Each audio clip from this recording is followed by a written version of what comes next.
We do a lot of our stuff, a lot of it's word of mouth.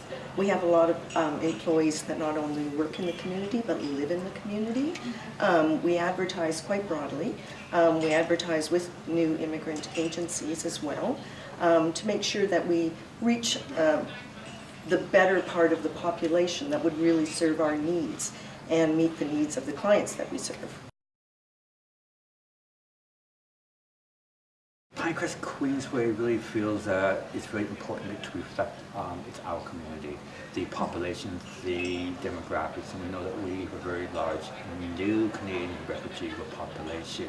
So we really feel that it's very important to reflect that, but it also really helps our community members, especially new Canadians, to feel comfortable, to feel relaxed, and also to see, so you are a staff that's from Somalia, so you immigrated here too, so you know what it feels like to come here. We know some of the red tape. Also, we have staff who, what's important for staff will also with the various languages and understanding the cultural practices and the cultural workplace experiences. I think we feel that it really reflects our policies on diversity and inclusion and really adds that depth and breadth. And I believe that we're always learning. So it's like a community of learners. So we're learning with our staff, with the new immigrant staff, and with the community. So it's just part of how we work, part of who we are. It's been a great experience for me, and I really grow and learn a lot while I'm working. I've been with PQ for around 8 years, and I did grow there and with many learning opportunities. And first of all, it has that unique atmosphere and like I'm gonna call it friendly, and make you feel you're welcome with all your ideas, experience, culture. Everything is welcome. Like they take you as a package. They will not take certain things out of you, and they help you to grow there and work Collaboratively. That word. Sorry. With everybody, with the whole staff, and they value your ideas, your experience, and same with the clients as well. So when they see that staff is speaking their language and being there, you know, unemployed or new to Canada, they also, we share that experience with them and how we became part of PQ and employed there.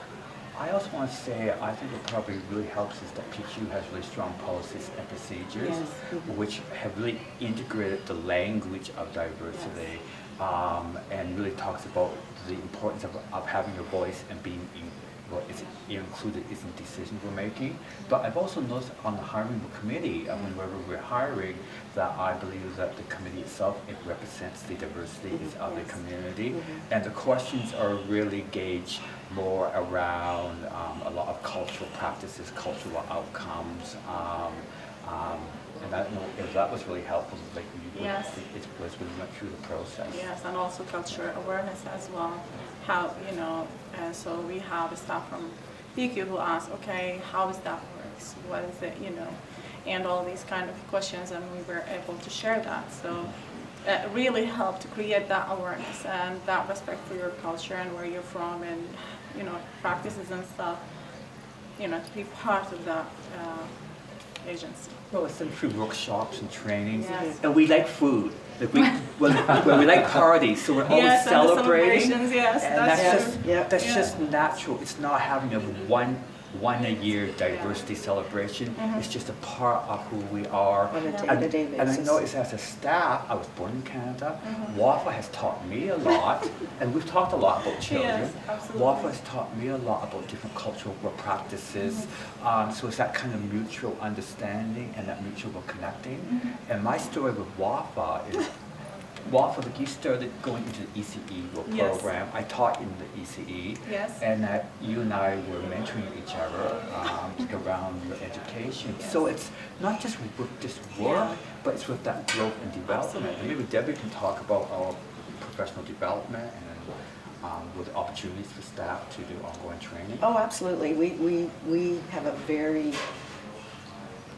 center-wide staff development that we do. We do a lot of things that are inclusive of all staff, but also, you know, in things like staff meetings, bringing in guest speakers. They could be cultural, different things like that. So we make sure that we're not just about business when we have staff meetings, you know. We make it about learning and growing, and a lot of that is around diversity. And I think we reflected that in our submission, talking about some of the different speakers that we've had over time. So we make opportunities available to everyone in the organization. And when you look at our programs, from the programs that you're involved in, from programs to Somali youth, the youth lead, which is for immigrant youth, we start to look at our early years center, with programs in Arabic and Somali, and at one time they had this great program for new dads to learn to be with dads, to learn how to be dads. It's just the depth and breadth. I know I facilitate and support a group, a Chinese women's group, and it's an intergenerational group. But it's, I guess it's just responding to the community, and the community telling us what they need, instead of the center saying, this is what you need. So I think that's just how it works. It's the balance. And it's the balance, but it's in all of our practices, Yep. policies, procedures, interviewing, evaluations, and so on.